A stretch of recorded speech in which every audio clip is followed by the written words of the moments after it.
Hello everyone, আমি সুচেতা। আমার নতুন আরেকটি ব্লগে সবাইকে ওয়েলকাম। আশা করি সবাই খুব ভালো আছেন। আজকে মঙ্গলবার, সকাল এখন 6:25 মতো বাজে। ছেলেকে স্কুলে পাঠাবো বলে মা আর ছেলে মিলে সকাল সকাল দাঁড়িয়ে আছি বাসের জন্য। দুবাইয়ের ওয়েদার একদমই চেঞ্জ হয়ে গেছে এখন। সকাল যখন ওই 6টা কি 6:10 মতো বাজে, তখনও কিন্তু চারিদিকটা অন্ধকারই থাকে। এখন সকাল 6:30 মতন বাজছে, এখনও কিন্তু আমাদের বিল্ডিংয়ের লাইট বলুন বা রাস্তাঘাটের লাইট বা গাড়ির লাইট সবই কিন্তু জ্বলছে। এখনও কিন্তু আকাশ ভালো মতন পরিষ্কার হয়নি, আর সেই কারণেই কদিন ধরেই আমার ছেলের স্কুল যাওয়ার সময় মুডটা অফই থাকছে। এই কদিন ধরেই রোজ ছেলে আমাকে সকালবেলায় বলছে, দেখো এই রাত্রিবেলায় কে স্কুলে যায়। আসলে ও যখন ঘুম থেকে ওঠে স্কুলে যাওয়ার জন্য তৈরি হয়, তখন মোটামুটি ঘুটঘুটে অন্ধকারই থাকে চারিদিকটা। সত্যি কথা বলতে মায়াও লাগে এই ছোট ছোট বাচ্চাগুলোর জন্য, কিন্তু কিছু তো করার নেই, স্কুলটা তো যেতেই হবে, পড়াশোনাও করতে হবে। আর এদেশের শীতকালের সময় দিনের আলো ফুটতে, আকাশ পরিষ্কার হতে মোটামুটি ওই 7:30 মতন তো হয়েই যায়। আগের বছর শীতকালটাও আমরা এদেশেই কাটিয়েছিলাম, তাই আমার ভালো মতনই মনে আছে। এখন ওই সকাল 10টা অবধি ওয়েদারটা মোটামুটি খুব সুন্দরই থাকে, বেশ হাওয়া দেয় একটা। তারপর ওই 2:30-3টে অবধি রোদটা একটু গায়ে লাগে, আবার বিকেল থেকে মিষ্টি হাওয়া দেয়, তখন আবার ওয়েদারটা বেশ সুন্দর লাগে। ব্রেড ক্র্যাম্পস বানাবো বলে ব্রেড নিয়ে এসেছিলাম, তাই ভাবলাম ব্রেড দিয়েই আজকে ব্রেকফাস্টটা সকালে সেরে ফেলি, কারণ অতগুলো ব্রেড তো আর ব্রেড ক্র্যাম্পস বানানোর জন্য লাগবে না। প্রায় 3 মাস পর বাড়িতে ব্রেড এলো। আসলে আগে ব্রেড ভালো মতনই খাওয়া হতো, কিন্তু কোভিড হওয়ার পর থেকেই ছেলে দেখেছি ব্রেডটা একদম হজম করতে পারে না, খেলেই ওর শরীর খারাপ করে। সেজন্য আমরাও আর ব্রেড বাড়িতে আনি না। আজকে ব্রেডের সঙ্গে চিনি ছাড়া দুধ চা নিয়েছি, আর সকালে ছেলেকে আপেল কেটে দিয়েছিলাম, সেই আপেলটা একটু কালচে হয়ে গেছে। আরও বেশিক্ষণ ধরে যদি আপেলগুলো পড়ে থাকে তখন আরও দেখতে খারাপ হয়ে যাবে, আর খেতে ইচ্ছে করবে না। আজকে হাজব্যান্ডের এক বন্ধু, এখন সে ব্যাঙ্গালোরে থাকে, অফিসের কাজে দুবাই এসেছে, ফোন করে জানালো সে কথা, তাই আজকে ওকে ডিনারে ডেকেছি। সোফাতে একটা চাদর সবসময় এইভাবে দিয়ে রাখি, আসলে বাচ্চার ঘর তো, সোফায় বসে খায়, এদিক ওদিক ছড়ায়, সেই জন্য যখন গেস্ট আসে তখন এই চাদরটা তুলে দিই। আর সব থেকে বড় কথা হলো, আমরা তো দুবাইতে এসে ফুল ফার্নিশড বাড়ি নিয়েছি, তাই এই সোফা থেকে শুরু করে কোনো জিনিসই আমাদের নিজস্ব নয়, শুধু বাসন কোসন আর বিছানাপত্র ছাড়া। অন্যের জিনিস বলেই একটু সাবধানে বুঝে সুঝে ব্যবহার করতে হয় আর কি। নিজের জিনিস ভাঙুক ছিঁড়ুক যাই হোক না কেন, তাও মনে হয় যে ঠিক আছে, নিজেই তো করে ফেলেছি, আবার ঠিকঠাক করে সারিয়ে নেব। তবে নিজের ছেলে বলে বলছি না, আমার ছেলে সঙ্গদোষে একটু দুষ্টুমি করে ঠিকই, কিন্তু একা ঘরে মানুষ তো, বাড়িতে যখন থাকে চঞ্চলতা একদমই করে না। ও ওর বাবার ধারটা পেয়েছে, ও বাবা খুবই শান্ত মানুষ, আমি ছোট থেকেই খুবই ছটফটে আর চঞ্চল ছিলাম। হাজবেন্ডের যে বন্ধুটা আসছে, সে মাছ আর ডিম খেতে প্রচণ্ড ভালোবাসে। তো দুবাইতে তো আর কলকাতার মতন মাছ বাজারে গেলেই যে সব রকমের ভালো মাছ পেয়ে যাবো তা তো নয়। তো ভাবলাম বাড়িতে যখন রুই মাছ রয়েছে, তো সেই রুই মাছ দিয়ে একটু মাছের চপ বানাবো।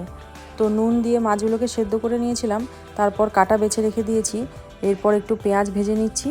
আমি যখন মাছের চপ বানাই তখন পেঁয়াজটা আমি খুব বেশি লাল করে ভাজি না, তাতে চপের টেস্টটা অনেক বেশি ভালো হয়। এরপর আদা রসুন বাটা একসঙ্গে বানিয়ে রেখেছি, সেটা দিয়ে দিলাম। আর তার সঙ্গে যে যে মশলাগুলো দরকার, যেমন হলুদ গুঁড়ো, একটু লাল লঙ্কার গুঁড়ো, একটু জিরে গুঁড়ো, ধনে গুঁড়ো, সব শেষে গরম মশলা গুঁড়ো দেবো। এরপর মাছটা সেদ্ধ করে কাটা বেছে রেখেছিলাম, সেটা এখন দিয়ে ভালো করে একটু নাড়াচাড়া করতে হবে। তারপরে কিছুটা সেদ্ধ আলু এর মধ্যে দিতে হবে, নয়তো বাইন্ডিংটা ঠিকঠাক হবে না। মাছটা যেহেতু একটু নুন দিয়ে সেদ্ধ করেছিলাম, সেজন্য আলুর পরিমাণ অনুযায়ী আবার একটু নুন দিলাম। এখানে আমি চিনি দিইনি, আপনারা চাইলে দিতে পারেন। এরপর একটুখানি ধনেপাতা কুচি দিয়ে মশলাটা পুরোপুরি রেডি হয়ে গেছে, এখন ঠান্ডা করতে দিয়েছি। এই মাছের চপের জন্য একটু ব্রেড ক্র্যাম্পস বানাচ্ছি, যার জন্য ব্রেডগুলোকে একটু সেঁকে নিচ্ছি, তারপরে মিক্সারে দিয়ে একটু ঘুরিয়ে নেব। অনেকগুলো রান্না যেহেতু আছে, আর সবকটাই যেহেতু একটু সময় সাপেক্ষ ব্যাপার, সেই জন্য একটু সকাল থেকেই শুরু করে দিয়েছি। ব্রেডগুলো সেঁকে নেওয়ার পর যখন হালকা একটু গরম অবস্থায় থাকবে, তখনই কিন্তু মিক্সারে ঘুরিয়ে নিতে হবে। এরকম ব্রেড ক্র্যাম্পস বাড়িতে তৈরি করে কিন্তু ফ্রিজে বেশ কিছুদিন স্টোর করে রাখাও যায়। এদিকে চিকেন বানাবো, তার জন্য চিকেনটাকেও ম্যারিনেশনে দিয়ে দিয়েছি। আমি যখন চিকেন রান্না করি তখন চিকেনে খুবই কম তেল ব্যবহার করি, সেই জন্য আমি কড়াইয়ের মধ্যেই তেল বাকি সমস্ত মশলা দিয়ে চিকেনটাকে ম্যারিনেট করতে দিয়েছি কিছুক্ষণ। স্ন্যাক্সে মাছের চপের সঙ্গে আরেকটা আইটেম বানাবো, সেটা হচ্ছে চিকেন হরিয়ালি কাবাব। তো হরিয়ালি কাবাবের মেন উপকরণ হচ্ছে এই পুদিনা পাতা আর ধনে পাতার পেস্ট। এই হরিয়ালি কাবাব সবুজ রঙের দেখতে হয়, কারণ হিন্দিতে যেহেতু হরা মানে হচ্ছে সবুজ রং। খুব সামান্য একটু জল দিয়ে এটার একটা পেস্ট বানিয়ে নেব। যেহেতু কাবাব বানাবো সেজন্য বোনলেস চিকেন নিয়েছি, আর তার সঙ্গে আদা আর রসুনের পেস্ট দিয়ে দিলাম। আজকে যেহেতু সবকটা রান্নাই ননভেজ, সেজন্য আদা আর রসুনের অনেকখানি পেস্ট বানিয়ে রেখেছি। এরপর এর মধ্যে দিয়ে দিচ্ছি জল ঝরানো টক দই, ওই 1 চামচ থেকে 1.5 চামচ মতন রিফাইন্ড অয়েল, স্বাদ মতন নুন, গোলমরিচের গুঁড়ো, তার সঙ্গে 3টে মশলা খুবই ইম্পর্টেন্ট যে কোনো কাবাব বানানোর জন্য। একটা হচ্ছে ধনে গুঁড়ো, 2 নম্বর হচ্ছে গরম মশলা, আর 3 নম্বর হচ্ছে কাসুরি মেথি। তার সঙ্গে আমি একটু চাট মশলাও অ্যাড করেছি। এই সবকটা মশলা একসঙ্গে মেশানোর পর এত সুন্দর গন্ধ বেরোয়, বাড়িতে যদি সেই সময় কেউ বেল বাজায় সে ঠিক বুঝে যাবে যে এই বাড়িতে কাবাব তৈরি হচ্ছে। এরপর লেবুর রস দিয়ে সমস্ত কিছুকে একসঙ্গে ভালো করে মাখিয়ে ফ্রিজে কিন্তু ম্যারিনেশনের জন্য রেখে দেবো বেশ কয়েক ঘন্টা। আমি যেহেতু কাবাবগুলো সন্ধ্যেবেলায় ভাজবো সেই জন্য আমি ফ্রিজে বেশ কয়েক ঘন্টা রাখার সময় পাচ্ছি।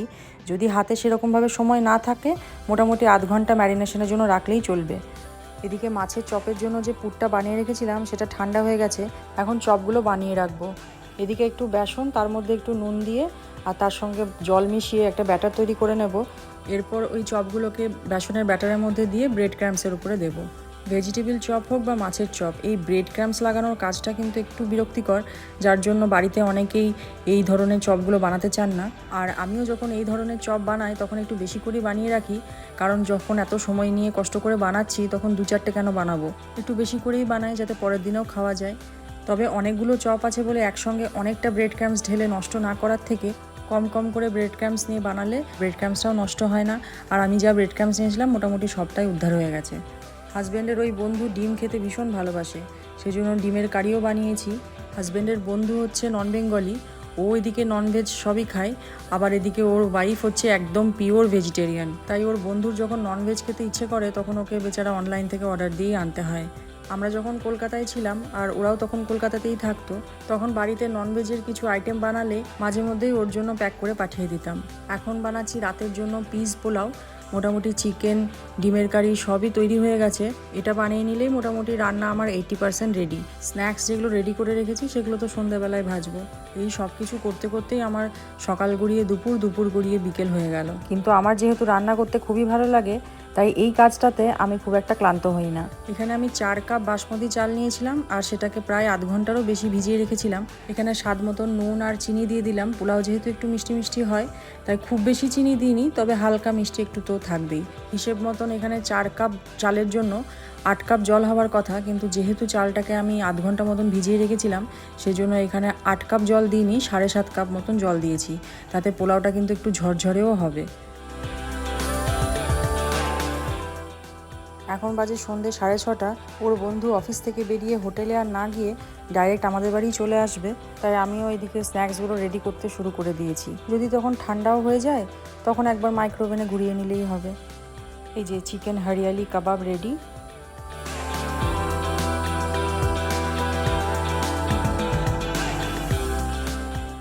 এদিকে কাবাবের সঙ্গে খাওয়ার জন্য রায়তা বানিয়ে রেখেছি, এখানে স্যালাড রেডি করে রেখেছি, আর ডেজার্ট কিছু বানানোর সময় পাইনি তাই রসমালাই অর্ডার করে দিয়েছিলাম। এবার এই মাছের চপগুলো ভেজে নিলেই মোটামুটি আজকের সমস্ত রান্না আমার কমপ্লিট, শুধু এবার ওর বন্ধু আসার অপেক্ষা। তো যাই হোক, আজকে রান্নাগুলো কীরকম দেখতে হয়েছে অবশ্যই কমেন্ট করে জানাবেন। আজকের ভিডিওটা তাহলে এখানেই শেষ করছি। দেখা হবে খুব তাড়াতাড়ি পরের আর একটা নতুন ভিডিওতে।